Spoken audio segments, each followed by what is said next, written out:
बच्चों, अब हम आज आप लोग को पढ़ाएंगे समास के भेद। इससे पहले हम आपको समास का परिचय बताए थे कि समास किसे कहते हैं, समस्त पद क्या है, पूर्व पद क्या है, उत्तर पद क्या है, समास विग्रह क्या है, इसका परिचय तो आपको हो ही गया है।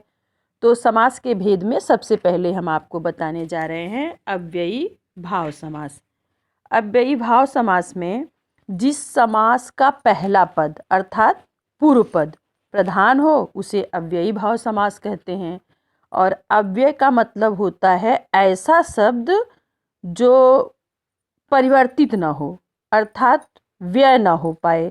जैसे प्रतिदिन, प्रतिदिन, प्रति क्या है, प्रति में परिवर्तन नहीं होता। यथाशक्ति, यथा क्या है, यथा को हम परिवर्तित नहीं कर सकते। आजन्म, तो अव्ययी भाव समास में पहला पद जो होता है, पूर्व पद जो होता है, उसमें परिवर्तन नहीं होता है, बल्कि उत्तर पद में परिवर्तन हो सकता है, जैसे प्रतिदिन, प्रतिमास। फिर हम तत्पुरुष समास, जिस समास में बाद का अर्थात उत्तर पद प्रधान होता है और दोनों पदों के बीच में कारक चिन्ह था ने, को, का, कारक चिन्ह लुप्त हो जाता है, उसे हम तत्पुरुष समास कहते हैं। अब जैसे राजकुमार होता है, राजकुमार किसका कुमार, राजा का कुमार। गगन चुंबी, किसको चूमने वाला, गगन को चूमने वाला। यश प्राप्त, किसको प्राप्त, यश को प्राप्त। चिड़ी मार, किसको मारने वाला, चिड़ियों को मारने वाला। तो हम देख रहे हैं इसमें किसका लोप हुआ है, क्या छिपा हुआ है, को।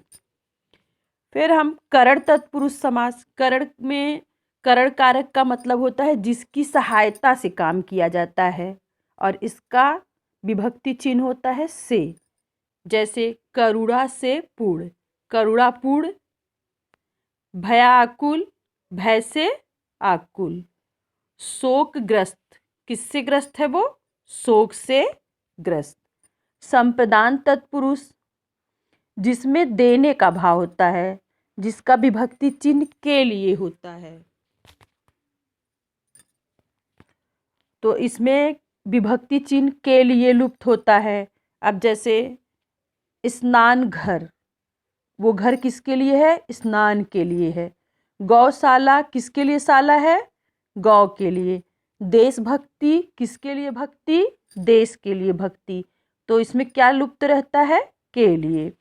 अपादान, अपादान का अर्थ होता है अलग होने का भाव, जहाँ पर से का प्रयोग अलग होने के लिए किया जाता है।